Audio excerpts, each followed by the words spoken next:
Hello everyone, welcome to the Controller Chronicles guide and my review of the 8bitdo Ultimate 2C controller for for things, for playing games on consoles and PC and stuff. It's a weird one, right?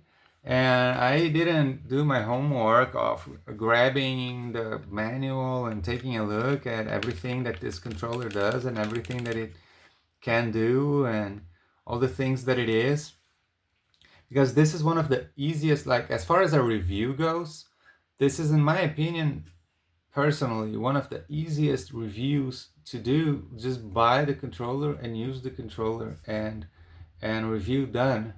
I recommend this. Like if a friend of mine came to me and asked, Leo, I'm playing, like I bought that Superstation one that you're always bragging about, or you're always talking about and saying how amazing it is and this and that, but I only have like some old, I don't know, Xbox 360 controller that is all busted up, and I need a better controller to play some games on, to play some, Nintendo games and whatever, and PlayStation and this and that.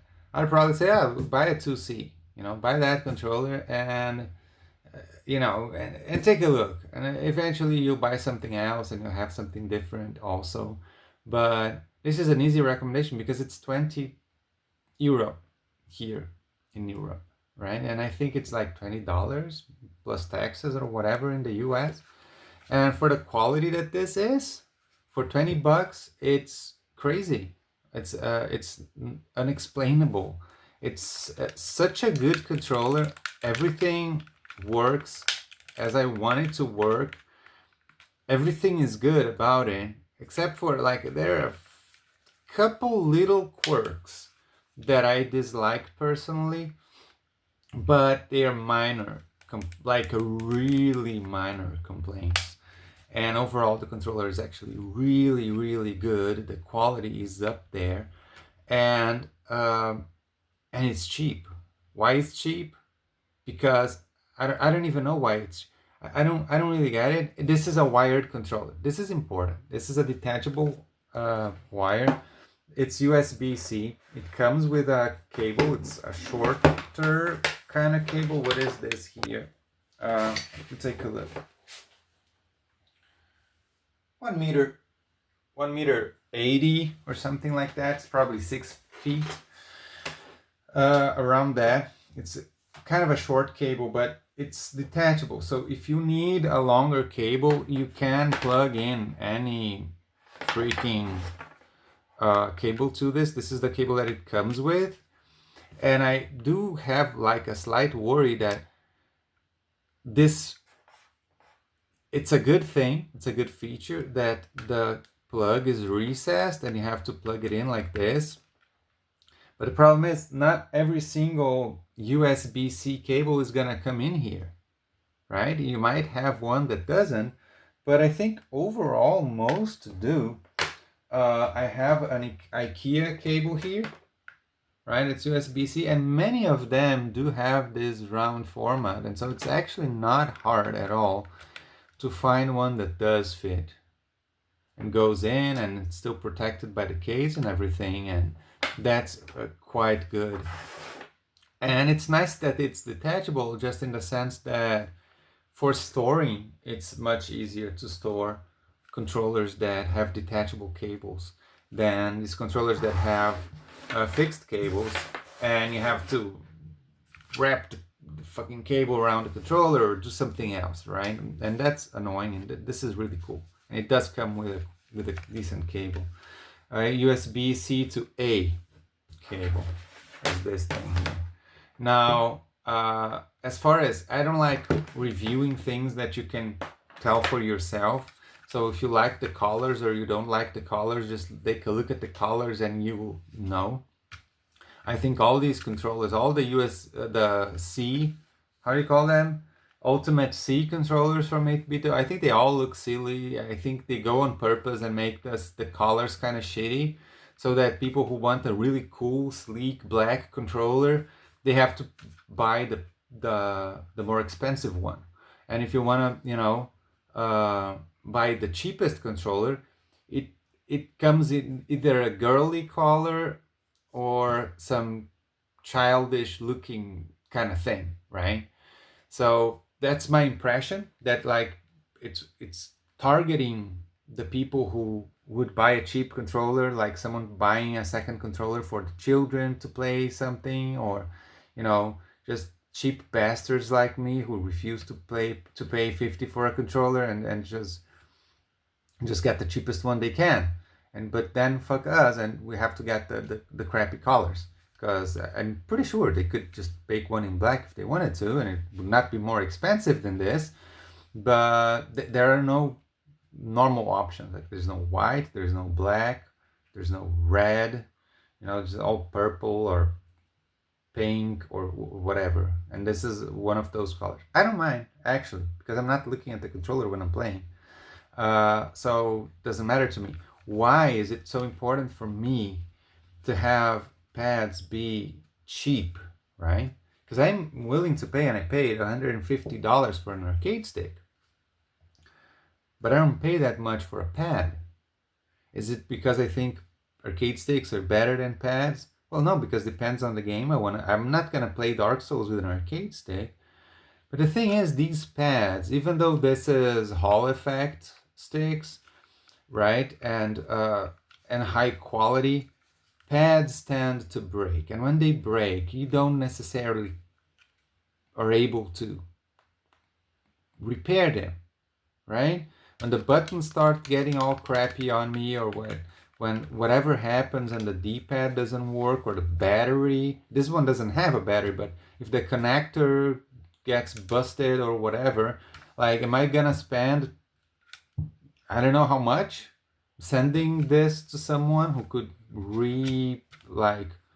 repair a plug, a connector or something, or and so I think it's good that to have cheap pads that are high quality, because again, these tend to break, these wear out and everything, and so when it breaks, you have to buy a new one, generally speaking.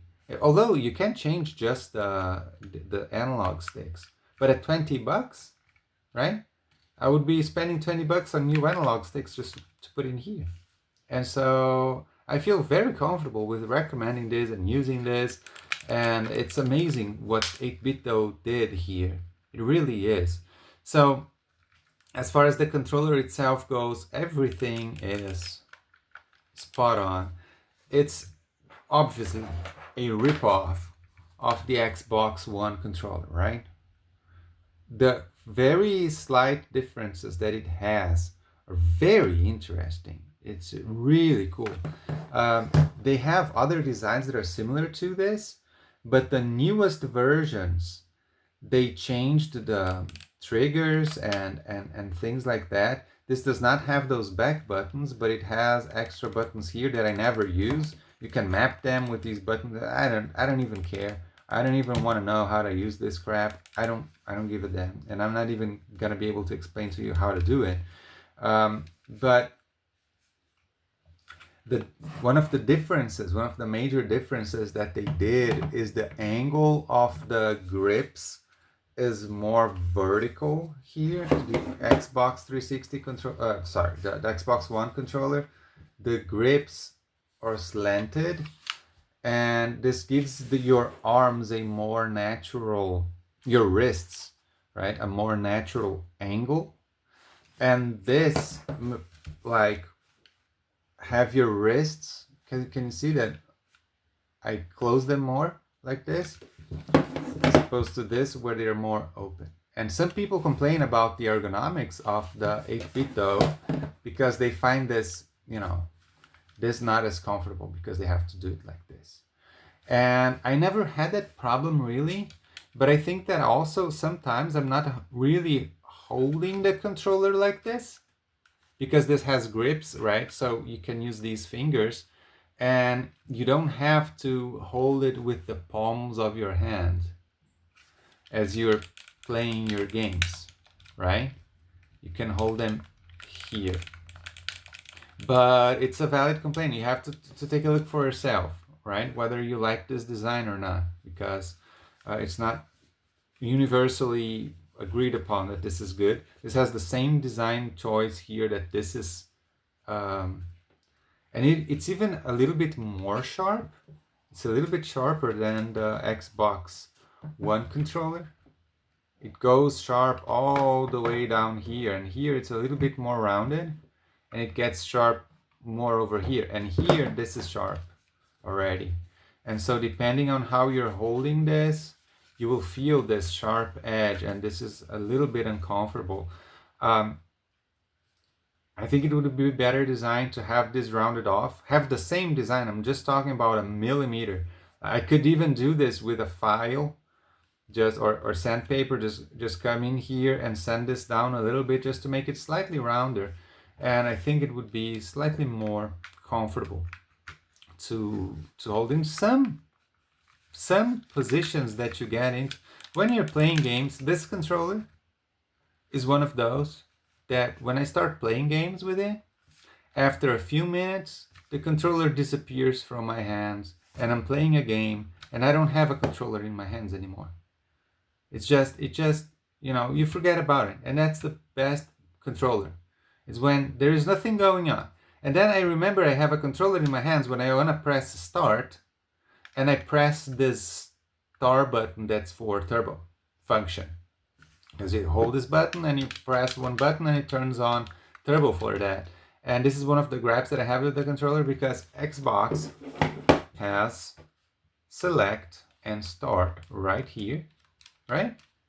And so you reach out for these buttons right here, and I'm used to that. And then this guy, I'm playing a game and then I just go bang, and this doesn't do anything. I want to press options, right? And I just, especially if I'm D-pad centric game, I'm playing Batsugan.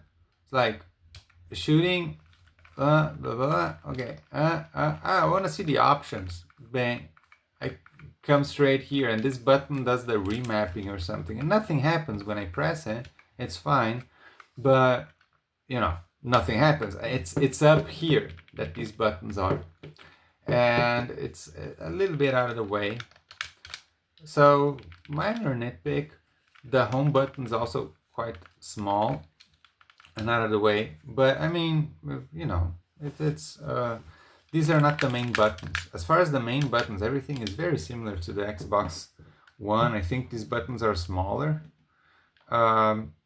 I think these letters are either, I mean, I don't know whether they are double cast or whether they're printed on here. If they disappear, I don't really care too much. These buttons are a little bit further apart, a little bit smaller, but overall, everything works. The buttons have some travel to them, slightly clacky. Not too much, but slightly clacky. I think the Xbox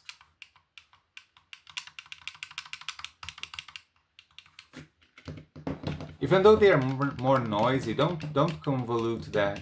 Even though they are slightly more noisy, the Xbox buttons, like they press a little bit with a little bit less pressure and they come back a little bit better. So for tapping them multiple times, yeah, this is a little bit better. This one has that problem that the membranes have a little bit of resistance, so it has a slight clickiness to it, but that makes it harder to press a button multiple times. This controller, it's very soft and short travel for the face buttons. So if you want to press buttons repeatedly, it's very easy, very, very good. This is slightly more clacky. Generally speaking, it's not a problem, right? But it's a little bit more resistant.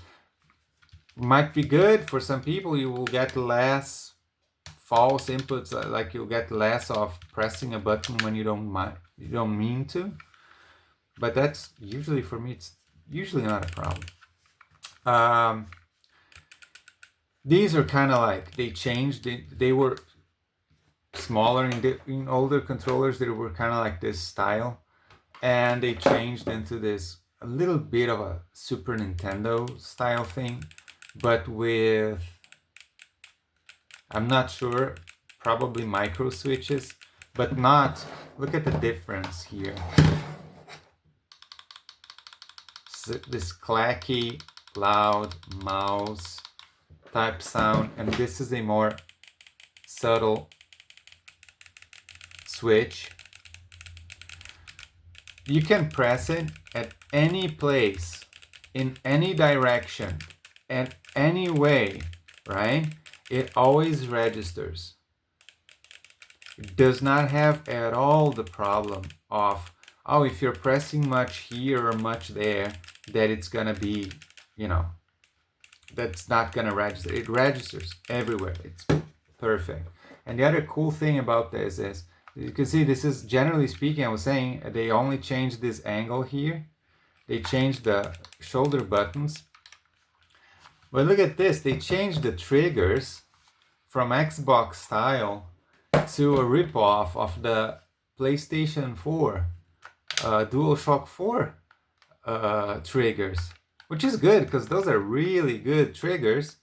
The travel is fine, it's balanced, it's not long travel, so it will not be as precise for a racing game or something like that, but it's not as annoying for action games, and so it's a decent balance. I like having Switch style, you know, clicky triggers, because like 99% of the time I'm playing games that don't require this. I could have a dedicated controller just for racing games that use these, because mostly I'm not using that feature, right? And so I don't need controllers to be analog here, right? Like this guy here, it's button. But even for Dark Souls, this is a strong attack, and the fact that this is an analog just makes it harder to be precise. But again, it works fine. I've been playing Dark Souls 3 with this controller, and it works great.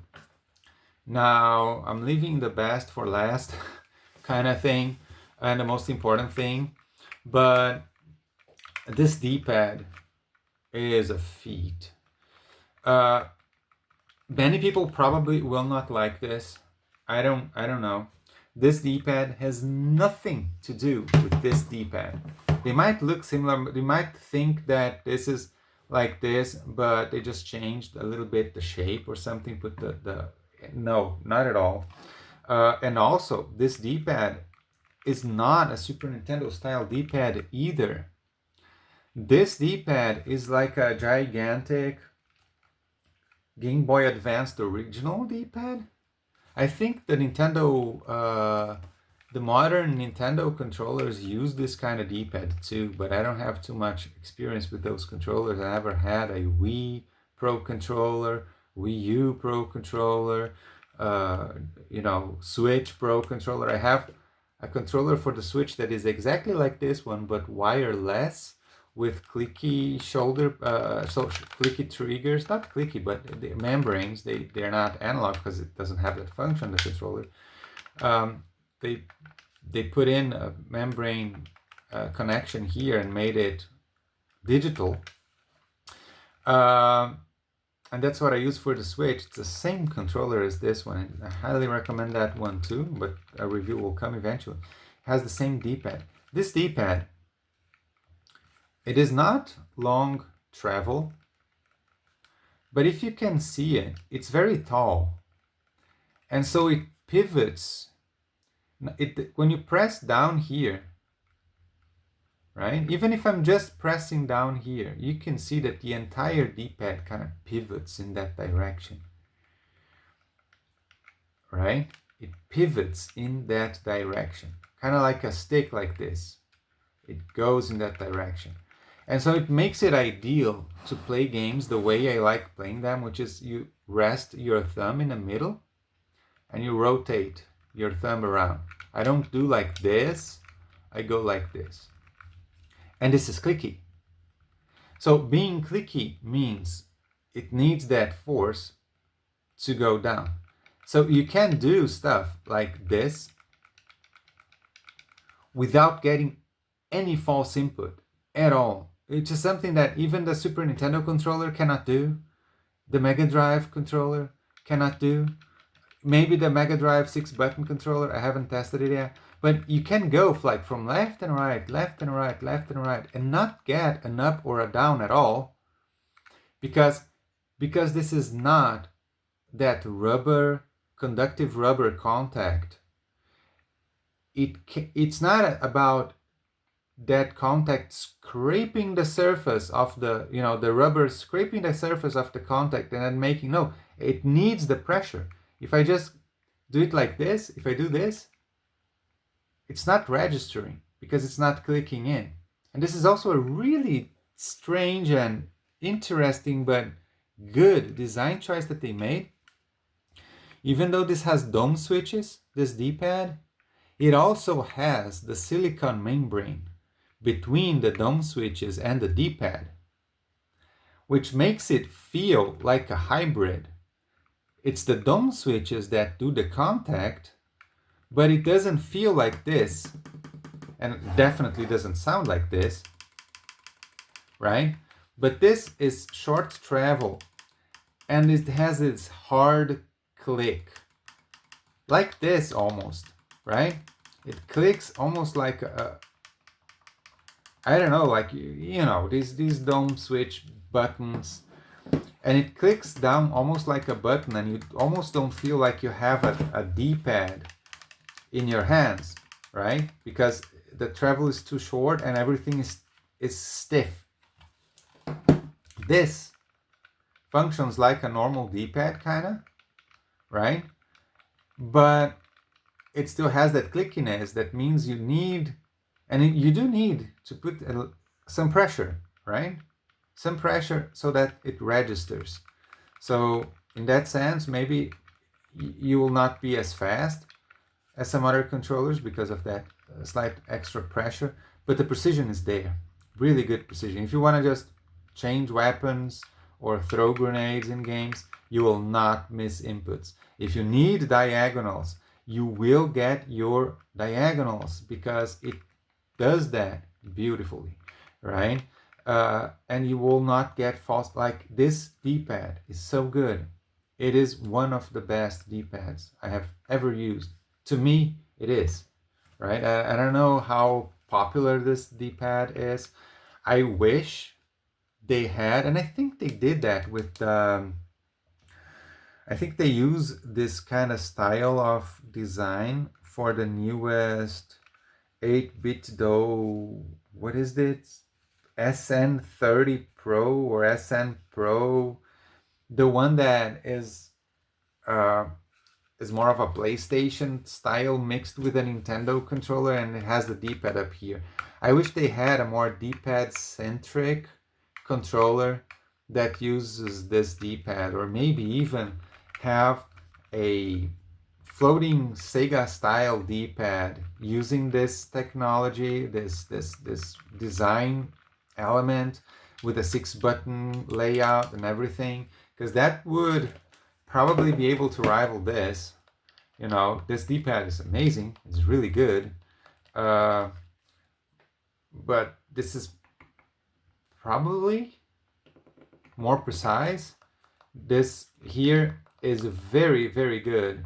But again, when you're changing directions like this from side to side, you will very often get a false diagonal or something that you don't want, like an input up or down that you don't want. You have to be very